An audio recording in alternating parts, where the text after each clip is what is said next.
Mining ज्ञान में आप सभी का स्वागत है। मेरा नाम है देवेंद्र सिंह तोमर और आज हम देखने जा रहे हैं माइंस रेस्क्यू रूल्स के पार्ट 2 के क्वेश्चंस। क्या क्या क्वेश्चंस हैं हमारे पास, ठीक है। तो पहला क्वेश्चन आपके पास आते हुए, detailed report of functioning of rescue station and room is submitted to chief inspector and regional inspector bye.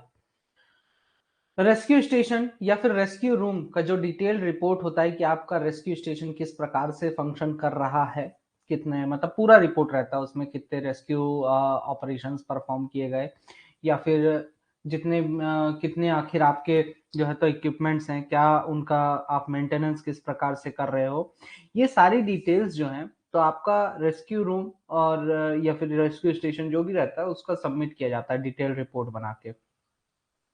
तो ये जो डिटेल्ड रिपोर्ट है किसके द्वारा सबमिट किया जाता है,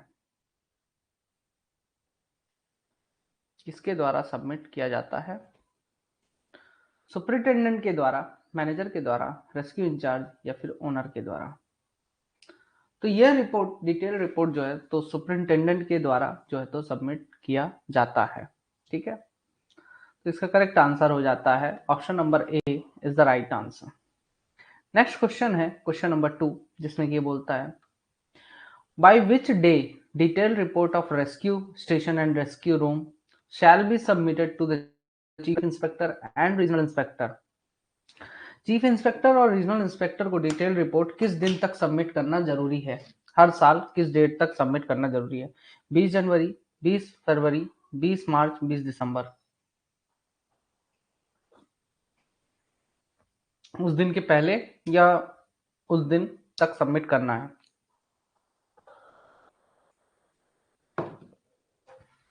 तो यहां पर option number B is the right answer. 20 फरवरी, और हर साल 20 फरवरी या उसके पहले सबमिट करना जरूरी है। नेक्स्ट क्वेश्चन है, which of the following particulars is not required to be submitted along with the detailed report of functioning of rescue stations and rooms?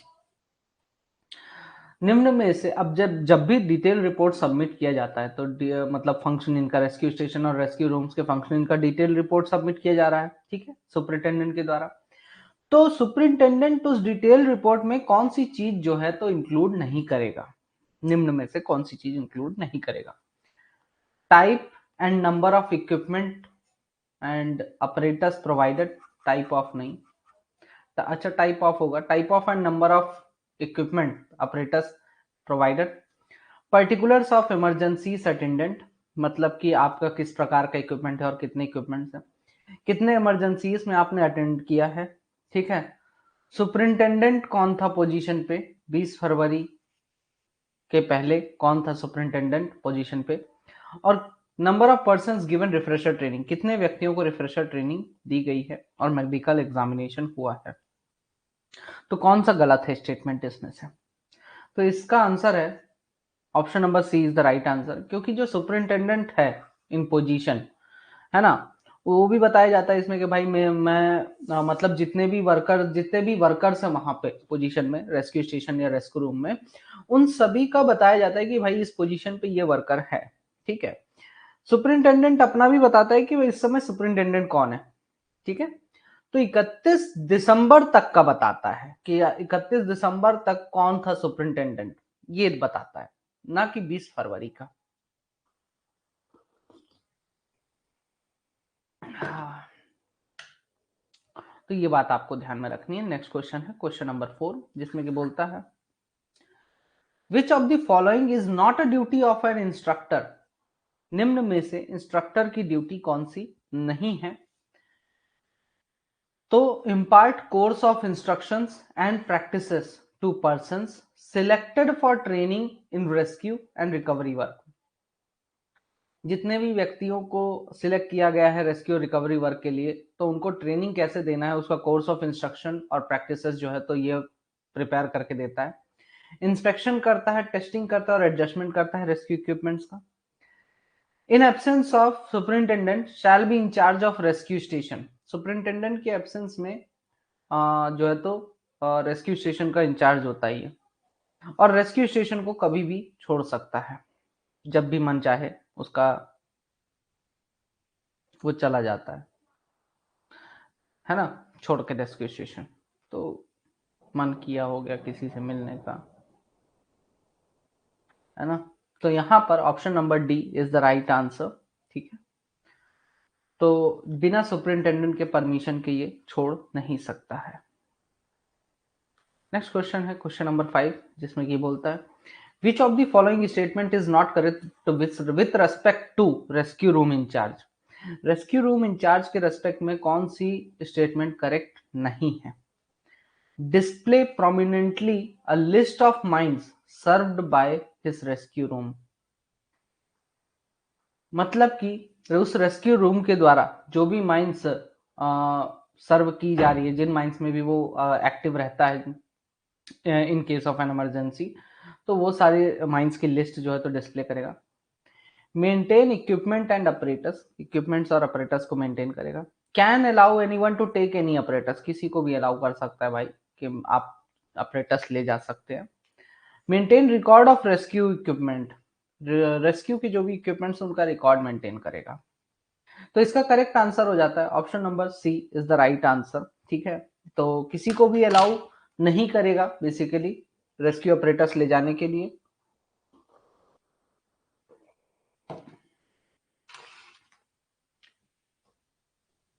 Next question, question number 6, which of the following are the duties of rescue trained persons posted at rescue station। Rescue trend persons की निम्न में से कौन सी duties हैं जो कि rescue station में posted हैं। सुपरिंटेंडेंट के ऑर्डर, सुपरिंटेंडेंट और इंस्ट्रक्टर के ऑर्डर्स को मानना, टेलीफोन मैसेजेस, टेलीफोन कॉल्स का अटेंड करना और उनका रिकॉर्ड मेंटेन करना, maintain rescue station in neat and tidy condition, all of the above. तो इसका करेक्ट आंसर हो जाता है option number D is the right answer, all of the above. Next question है क्वेश्चन नंबर 7, जिसमें कि बोलता है whose duty is to maintain the equipment and apparatus kept at the rescue station in perfect order।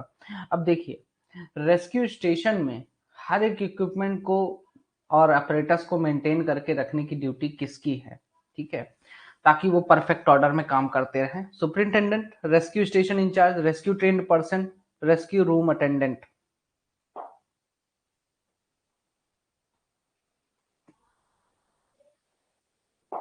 Perfect order, थोड़ा ध्यान से पढ़ना question को।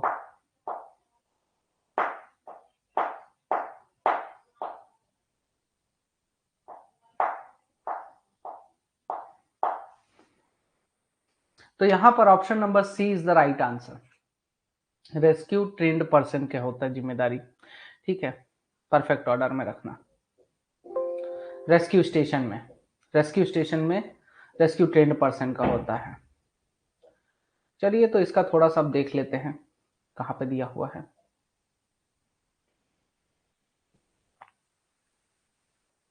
ये देखिए जो रेस्क्यू रूम अटेंडेंट होता है,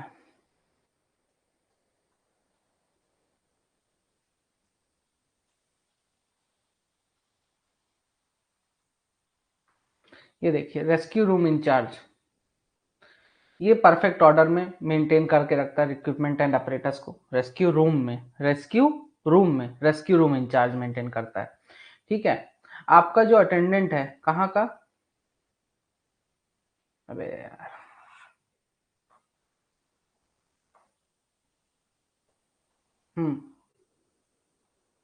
ये जो अटेंडेंट है ये कहाँ करता है, ये भी रेस्क्यू रूम का है, ठीक है। आपको ये सब दिया हुआ है, ठीक है।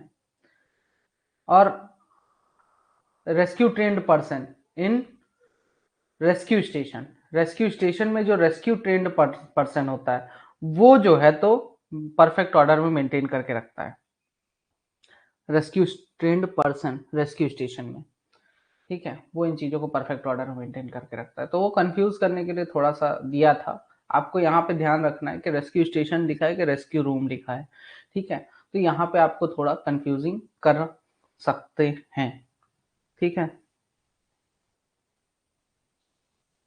रेस्क्यू स्टेशन और रेस्क्यू रूम दोनों में डिफरेंस देख के चलना। विच of the following is not a duty of rescue room attendant? निम्न में से रेस्क्यू रूम अटेंडेंट का ड्यूटी कौन सा नहीं है?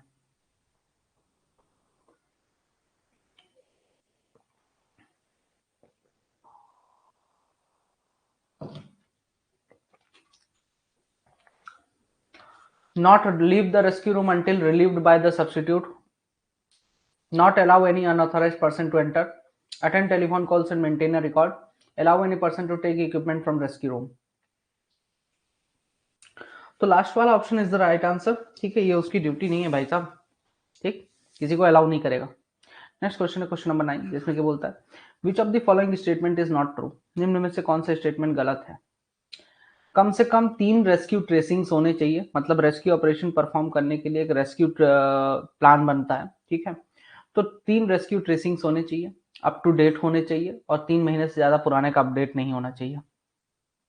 3 महीने के भीतर का अपडेट होना चाहिए। जहां पर 150 से अधिक पर्सन एम्प्लॉयड है अंडरग्राउंड में, तो वहां पर कम से कम 5 रेस्क्यू ट्रेंड पर्सन होने चाहिए। एक रेस्क्यू ट्रेंड पर्सन होना चाहिए अंडरग्राउंड में। अगर अंडरग्राउंड में मान लीजिए 500 से अधिक वर्कर्स हैं, तो हर 100 पर्सन पर एक रेस्क्यू ट्रेंड पर्सन होना चाहिए। ठीक है, रेस्क्यू ट्रेंड पर्सन जो है तो हर वक्त अवेलेबल होने चाहिए सरफेस पे, कभी भी जा सकें। ठीक है, तो यहां पर आपका यह स्टेटमेंट बी जो है तो रॉन्ग है। ठीक है, ये याद रखना है। बी नहीं, सॉरी बी नहीं, स्टेटमेंट डी नहीं यार, क्या है, हाँ 9th का बी, हाँ सॉरी, स्टेटमेंट बी आपका रॉन्ग है। 100 व्यक्तियों पर होता है। ठीक है, 100 व्यक्तियों पर होता है यहाँ पर, 150 पे नहीं।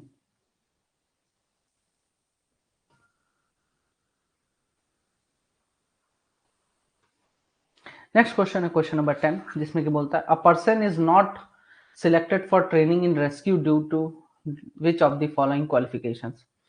एक व्यक्ति है जो कि रेस्क्यू के लिए सिलेक्ट नहीं किया गया है, ट्रेनिंग के लिए, रेस्क्यू में ट्रेनिंग के लिए सिलेक्ट नहीं किया गया है।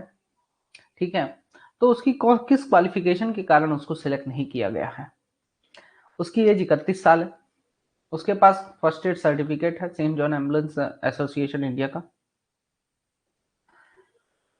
उसकी वो एक ही is certified by medical practitioner के द्वारा उसको सर्टिफिकेशन मिला हुआ है, मैनेजर के द्वारा उसको डेजिग्नेट किया गया है। तो कौन सी क्वालिफिकेशन नहीं है भाई? उसकी एज ज्यादा है। एज जनरली बोलता है कि 21 साल से 30 साल के बीच में होना चाहिए अगर आपको रेस्क्यू में काम करना है तो। उसकी एज अधिक है। ठीक है, तो उसको रेस्क्यू में काम करने को नहीं मौका मिलेगा, क्योंकि बहुत ही फिट एंड फाइन लोगों की जरूरत पड़ती है उसमें, रेस्क्यू में। 11वां क्वेश्चन है, on what time intervals rescue trained persons medical examination is done? किस टाइम इंटरवल में रेस्क्यू ट्रेन्ड पर्संस का मेडिकल एग्जामिनेशन होता है? 12 महीने में एक बार, 36 महीने में एक बार, 48 महीने में एक बार, या फिर इनमें से कोई नहीं?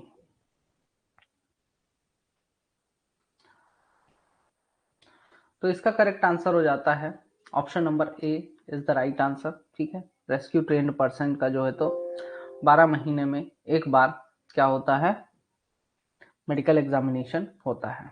ठीक है, तो ये सब भी आपको दिया हुआ था यहाँ पे।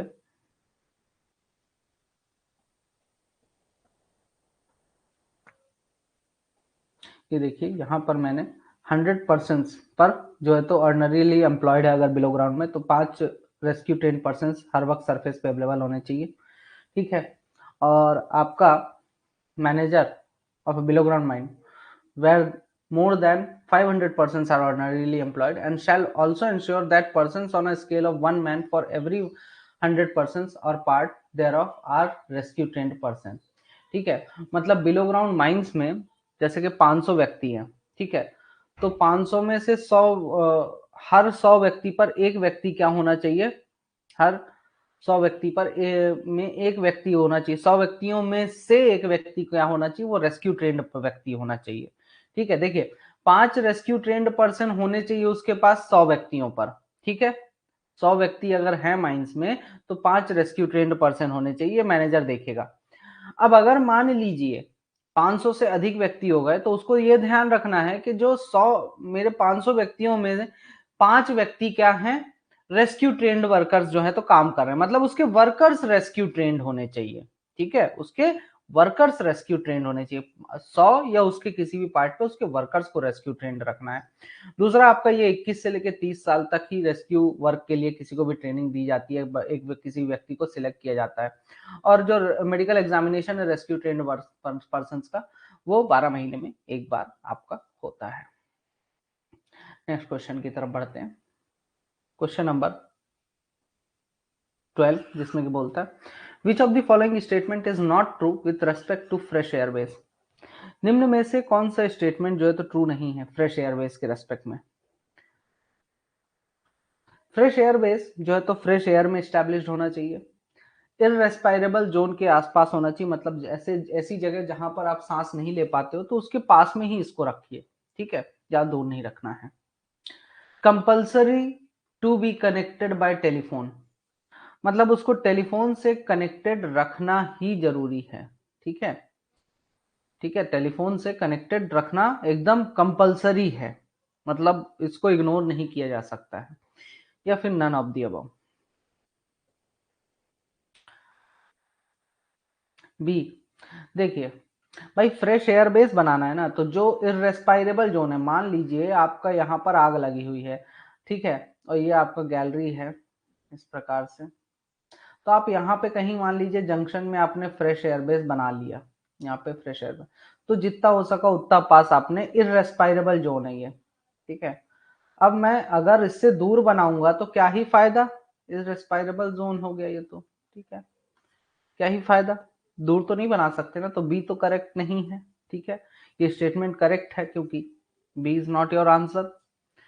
फ्रेश एयर में ही स्टेब्लिश करना जहां पे फ्रेश एयर हो, टेलीफोन से कनेक्ट करना कंपलसरी है इसके लिए, ठीक है, तो ऑप्शन नंबर डी आपका जो है तो इज द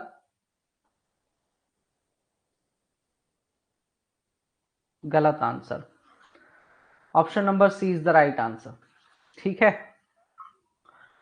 क्योंकि वहां पे बोल के रखा है कि टेलीफोन आपको कंपलसरी नहीं है प्रोवाइड कराना, ठीक है, मतलब कंपलसरी नहीं है, अगर आपकी पॉसिबिलिटीज हैं, अगर इफ पॉसिबल, वहां पे एक वर्ड यूज किया इफ पॉसिबल, अगर पॉसिबल हो तो आप प्रोवाइड कराइए, अगर नहीं है पॉसिबल तो मत प्रोवाइड कराइए, ठीक है,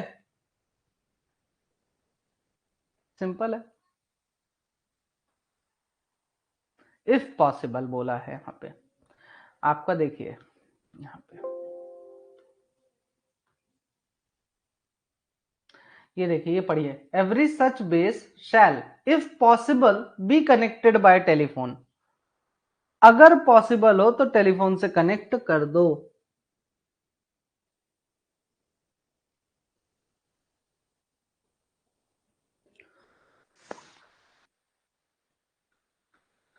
बिल्कुल, कल से केबीसी चलेगा। नेक्स्ट क्वेश्चन है question number 13, rescue trained person shall proceed beyond fresh air base after being provided by the following arrangements। अब रेस्क्यू ट्रेंड पर्सन जो है तो फ्रेश एयर बेस के आगे तभी जाएगा, मतलब कि रेस्पायरेबल जोन के अंदर तभी जाएगा जब उसको निम्न में से ये सारी अरेंजमेंट्स प्रोवाइड करा दी जाएंगी।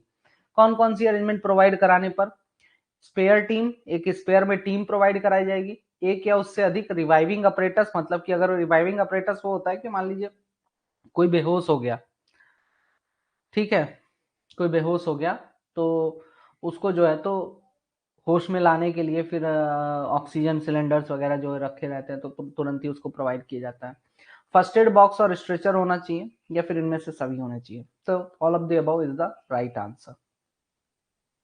नेक्स्ट क्वेश्चन है क्वेश्चन नंबर 14 जिसमें कि बोलता है, ओहो इसका ऑप्शन ही नहीं डाला मैं, सी ऑप्शन करेक्ट है, इसमें ऑप्शन डालना ही भूल गया। Which of the following is not required to be provided at fresh airways? Fresh Airways में निम्न में से कौन सी चीज प्रोवाइड कराना जरूरी नहीं है, तो ऑक्सीजन रिवाइवर, सीओ डिटेक्टर्स और 2 फ्लेम सेफ्टी लैंप होना जरूरी है, हाइग्रोमीटर जरूरी है। ठीक है, तो इसका ऑप्शन प्रोवाइड कराना मैं भूल गया, मिल नहीं रहा था, समझ में नहीं आ रहा था, तो नहीं डाला था। ठीक है, डाल दूंगा बाद में जब पीडीएफ अपलोड करूंगा। खाली जगह में भी आंसर दे रहा है यार।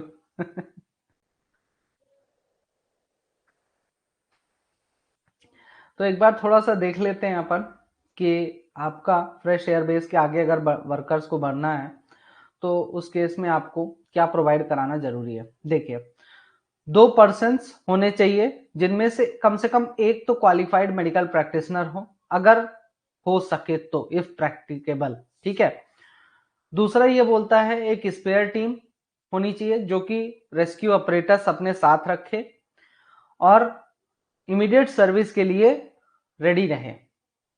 एक या एक से अधिक रिवाइविंग ऑपरेटर्स होने चाहिए या फिर ऑक्सीजन रिवाइवर्स होने चाहिए।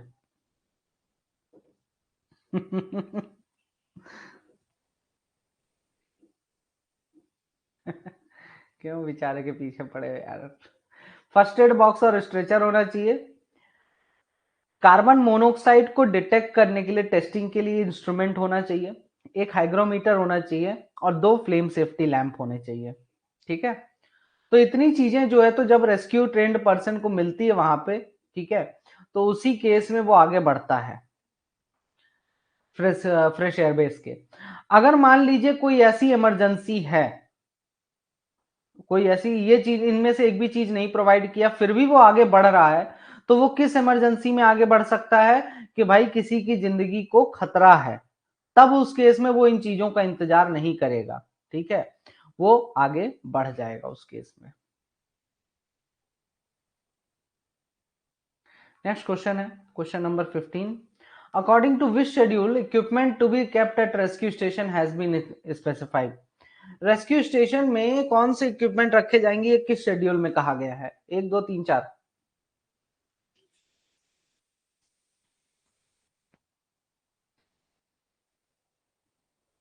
शेड्यूल 1 2 3 4।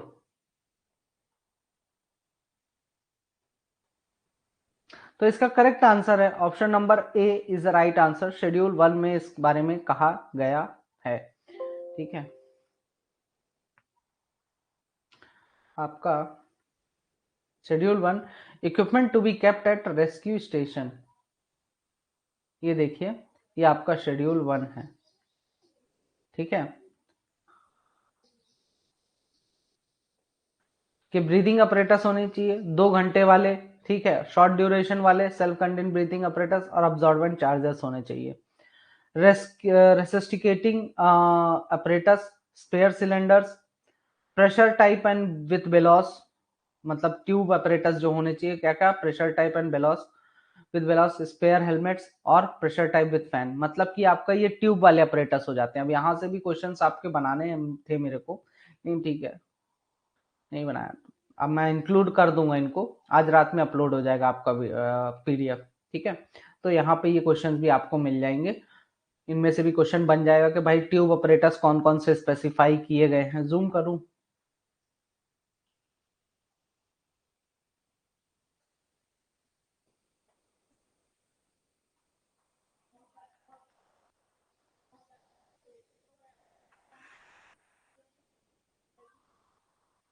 ये देखिए आपको बोल देगा कि भाई ट्यूब ऑपरेटर्स कौन कौन से बताए गए हैं किसमें, शेड्यूल 1 में कौन कौन से ट्यूब ऑपरेटर्स, कौन से ट्यूब ऑपरेटर्स नहीं बताया गया है। तो आपका यहाँ पर आ जाता है pressure type with bellows, spare helmets और प्रेशर टाइप विद फैन। ये ट्यूब ऑपरेटर्स आपको यहाँ पे बताए गए हैं। एंसिलरी इक्विपमेंट्स में किसको नहीं डाला गया है, एंसिलरी इक्विपमेंट्स में किसको नहीं डाला गया है, या फिर कौन से एंसिलरी इक्विपमेंट्स नहीं है, ये पूछ सकता है। तो ये जितने भी दिए हैं, जैसे ऑक्सीजन सिलेंडर हो गया, ऑक्सीजन पंप हो गया, है ना, हैंड ड्रिवन और पावर ड्रिवन दोनों oxygen pump, bobbin meter, flow meter, universal tester, pressure gauge testing device, oxygen testing apparatus, apparatus testing tool kit, तो ये सब के सब एंसिलरी इक्विपमेंट्स में आ जाते हैं। तो ये भी आपसे पूछ सकता है। लैंप्स और गैस टेस्टिंग डिवाइसेस में आ जाता है आपका flame safety lamp, electric safety lamp और उसका मेंटेनेंस किट, ये सब का सब इसमें आ जाता है शेड्यूल 1 में। ठीक है। तो आपको इतनी चीजें यहाँ से भी क्वेश्चन बन सकते हैं, मैं इंक्लूड कर दूंगा, उनकी प्रैक्टिस कराने की इनकी जरूरत नहीं, इसीलिए यहाँ पे मैं बताई दे रहा हूँ। नंबर्स आपको नहीं याद करने हैं कि कितने होने चाहिए, जस्ट ठीक है। आपको जरूरी क्या है कि भाई कौन कौन सा किस में आता है, ठीक है, किस कैटेगरी में क्या आता है, ये आपके लिए यहाँ पर जरूरी है, ठीक है, तो ये ध्यान में रखना।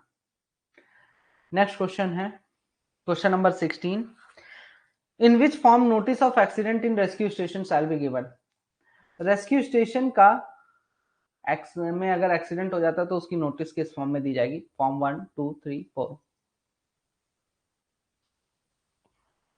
तो इसका करेक्ट आंसर हो जाता है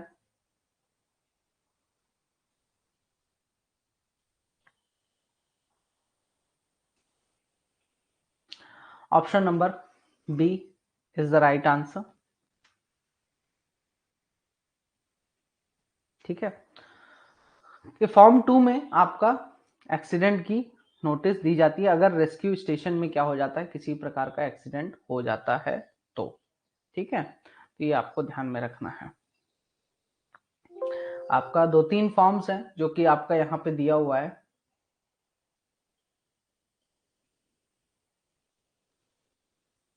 ये देखिए। आपका फॉर्म 1 में क्या जाता है, notice of appointment of superintendent, ठीक है। फॉर्म 2 में नोटिस ऑफ एक्सीडेंट, और शेड्यूल 1 में equipment to be kept at rescue station. तो ये चीजें आपको जो है तो यहाँ पर ध्यान में रखनी है कि कौन सी चीज में क्या आ रहा है, ठीक है।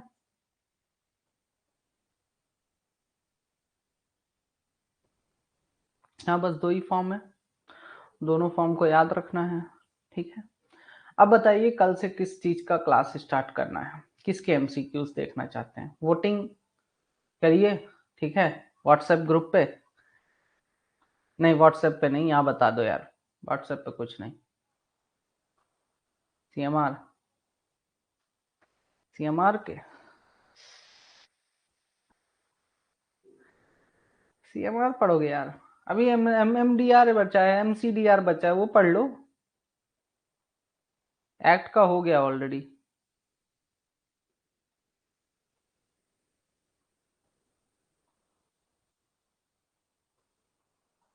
हाँ बिल्कुल, आज मैं नोट्स अपलोड करके ग्रुप में अपडेट कर दूंगा।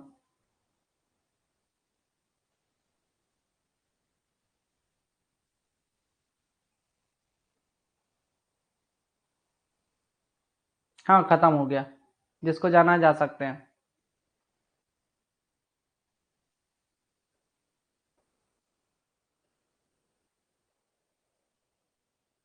रेस्क्यू ऑपरेटर्स का तो मैं कराऊंगा ही यार।